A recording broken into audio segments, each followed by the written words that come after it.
Hola, llegamos al gran y fascinante mundo de los alimentos. Es un tema muy amplio dentro de lo que es el juicio de divorcio. Nosotros generalmente, cuando en nuestro lenguaje normal de todos los días nos referimos a lo que son los alimentos, pues se nos viene a la cabeza única y exclusivamente la comida. Sin embargo, a nivel legal, alimentos tiene un alcance y una connotación muchísimo más amplia. Empezando por describir qué son los alimentos. Los alimentos son todas las cosas materiales que una persona requiere para su desarrollo social. Y a nivel legal, alimentos es comida, pero también es educación, es medicinas, servicio médico, esparcimiento, es ropa, es calzado y todas aquellas otras cosas materiales que una persona requiere para su desarrollo. Ahora, este requerimiento de alimentos por lo general se hace al momento de solicitar ya sea la separación o en este caso el divorcio. Para nosotros poderle solicitar al juez los alimentos es necesario primero acreditar cuál era nuestro nivel de vida 2 años antes de que se rompiera el vínculo matrimonial. Es decir, para saber yo como juez qué tanta cantidad de dinero, qué porcentaje voy a decretar de alimentos, pues necesito conocer cuál era la realidad de esta familia antes de que decidiera romper con este vínculo matrimonial. ¿Esto qué quiere decir? Que si, por ejemplo, tú durante tu vida matrimonial tuviste un carro y en ese carro llevabas y traías a tus hijos a la escuela y estabas acostumbrada a moverte en ese automóvil, pues tienes derecho a conservar ese automóvil. Y muchos señores inclusive dentro del juicio dicen, es que esta mujer hasta carro tiene. Pues no es que quieras carro, es que ya lo tenías y tienes el derecho a conservarlo. Ahora, para poder nosotros pedirle al juez un monto de pensión alimenticia, es necesario que nosotros le demos todas las pruebas que tengamos a nuestro poder para que él pueda darse cuenta de todas las cosas a las que estabas acostumbradas antes de divorciarte, ¿sí? Ten en cuenta que el juez no te conoce, no sabe cómo vives o cómo vivías.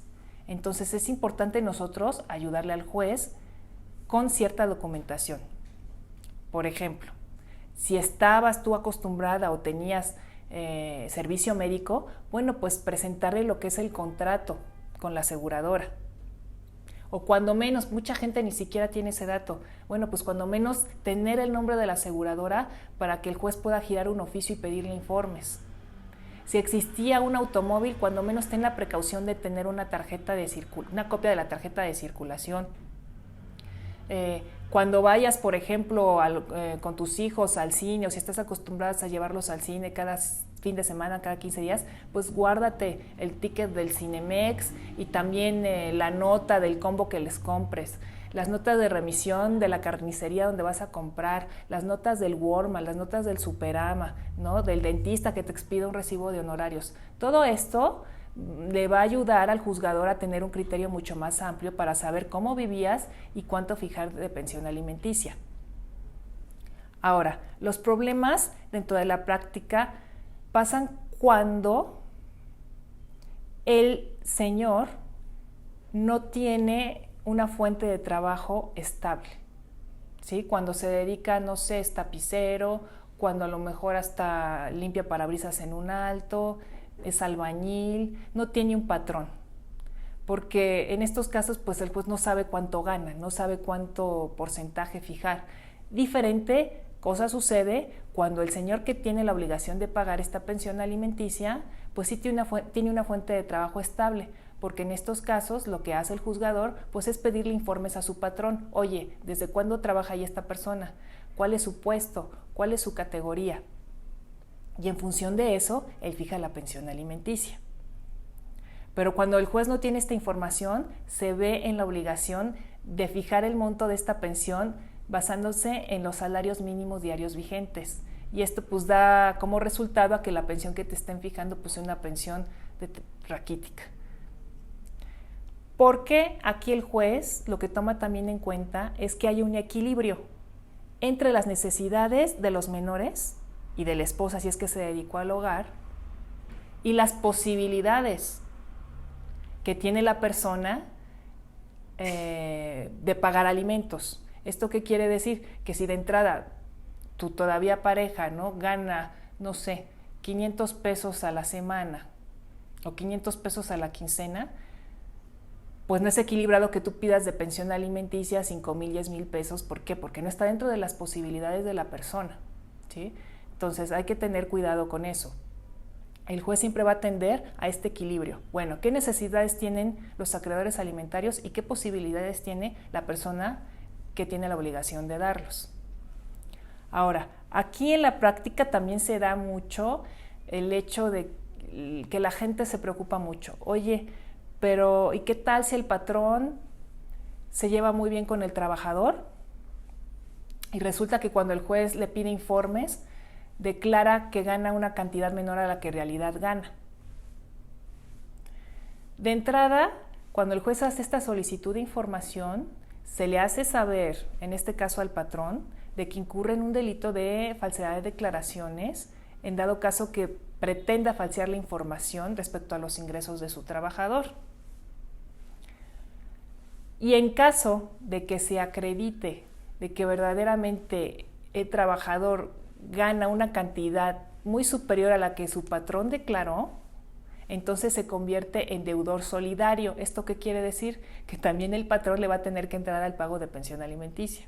Entonces, si el juez le dice, oye, a ver tú, patrón, ¿cuánto gana tu trabajador? Y él dice, bueno, pues es que gana 8,000 pesos, cuando en realidad gana 15,000, y esto se puede acreditar en un juicio, y supongamos que el monto de la pensión que fija el juez es de 10,000 pesos mensuales, pues resulta que el trabajador va a tener que pagar 5 y el patrón, por andar dando información que no es verídica, va a tener que pagar los otros 5,000 pesos. Entonces, por esa razón, no es tan fácil que se arriesguen a falsear la información. Aunque puede pasar, pero en estos casos podemos recurrir a otras vías legales, ¿no? Podemos solicitarle informes al SAT, de ver cómo están siendo las declaraciones del trabajador. Podemos hacer varias cosas para tratar de acreditar realmente cuáles son los ingresos de la persona que tiene un trabajo formal. Ahora, es muy común y en la mayoría de los casos es en este caso el señor que tiene que hacer el pago de pensión alimenticia, porque bueno, en la realidad es que es la señora la que generalmente se queda en casa con los hijos y es la que se queda en el hogar. Pero también puede ser viceversa, ¿eh? También puede haber casos, aunque no son los más comunes, en que son los señores que se quedan en el hogar a cuidar a los hijos y la mujer sea la proveedora. En estos casos, el señor, en caso de divorcio y más si conserva la custodia de los menores, tiene derecho a que se le pague una pensión alimenticia. Lo que te tiene que quedar muy claro es esto, que tú, como acreedora, no es que tengas el derecho de pedir pensión, y más si tienes hijos, no es que tengas el derecho, es que tienes la obligación de solicitar una pensión al juez. Tus hijos no tienen voz y voto en razón de que son menores de edad. Entonces no es de que es que tengo el derecho, no, es que tú tienes la obligación de solicitarle, en este caso al juez, que se te fije un monto de pensión alimenticia. ¿Sí? Ahora, en los casos que por falta de trabajo, que porque no tengo ahorita, el señor no puede hacer el pago de pensión alimenticia, la ley contempla la posibilidad de que sean entonces los abuelos, ¿sí? En este caso, en el ejemplo que hemos estado manejando, que sean los papás del papá de tus hijos quienes tengan que hacer frente a ese pago de alimentos. En caso de que no existan los abuelos que ya fallecieron, pues entonces le corresponden a los hermanos, en este caso de la persona que tiene que pagar alimentos. Para que te quede claro entonces, cuando tú estás pidiendo alimentos, estás pidiendo comida, estás pidiendo ingresos para vestido, medicinas, servicio médico, educación y esparcimiento. Todos estos conceptos es lo que contempla el término legal de alimentos. ¿Quién tiene derecho a pedirlos en este caso cuando estamos hablando de divorcio? Pues los menores hijos y en este caso la persona que se haya dedicado al hogar. ¿Qué monto, qué tanto puede comprender el monto de pensión alimenticia? pues todas aquellas cosas materiales a las que estabas acostumbrada o a las que estaban acostumbrados tus hijos hasta 2 años antes en que hayan decidido romper el vínculo matrimonial. Espero que esta información haya sido de utilidad.